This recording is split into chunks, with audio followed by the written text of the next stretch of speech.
తెలంగాణ జీవనాడి సింగరేణిని కాపాడుకోవడమే ప్రజాప్రభుత్వం లక్ష్యంగా ముందుకు సాగిపోతుంది.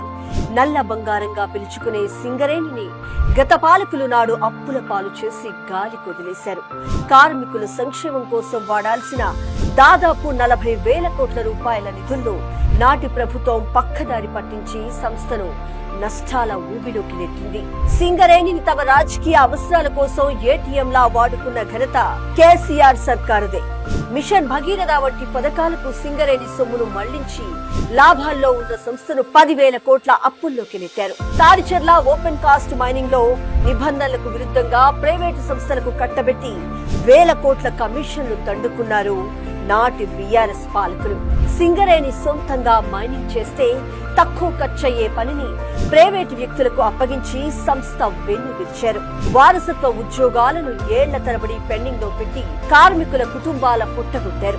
కేంద్రంతో పోరాటంలో విఫలమై బొగ్గు బ్లాకులను అన్యాక్రాంతం చేశారు. కానీ నేడు ముఖ్యమంత్రి శ్రీ రేవంత్ రెడ్డి గారు, ఉప ముఖ్యమంత్రి మల్లు భట్టి విక్రమార్క గారి నేతృత్వంలోని ప్రజాప్రభుత్వం సింగరేణి మనుగడను కాపాడుతుంది.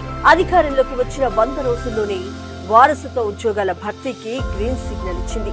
చరిత్రలో మునుపెన్నడూ లేని విధంగా 2024-25 సంవత్సరానికి గాను 34% లాభాల వాటాను ప్రకటించి ఒక్కొక్క శాశ్వత కార్మికునికి సగటున 1,95,610 రూపాయల బోనస్ అందించింది. అటు కాంట్రాక్టు కార్మికులకు సైతం తొలిసారిగా 5,500 రూపాయల బోనస్ ప్రకటించి వారికి అండగా నిలిచింది, భరోసానిచ్చింది.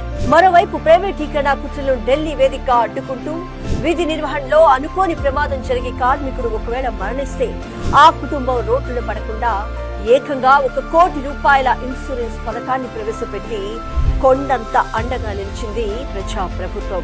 కేవలం ఆర్థిక భద్రతే కాదు, కార్మిక బిడ్డల ఉన్నత చదువులకు కూడా ప్రభుత్వం పెద్దపీట వేసింది.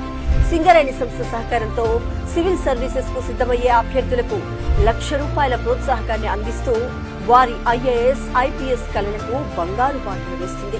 సింగరేణిని కేవలం బొగ్గు ఉత్పత్తికే పరిమితం చేయకుండా కర్ణాటకలో బంగారం, రాగి గనుల తవ్వకం వంటి ఇతర రంగాల్లోనూ మరింత విస్తరించడం ద్వారా సంస్థను లాభాల బాటలోకి నడిపించాలని ప్రజాప్రభుత్వం లక్ష్యంగా పెట్టుకుంది. 2014 నుంచి జరిగిన అన్ని అక్రమ కాంట్రాక్టులపై విచారణకు సిద్ధమైన ప్రజాప్రభుత్వం సింగరేణి సంస్థ ఉనికిని కాపాడేందుకు కట్టుబడి ఉంది.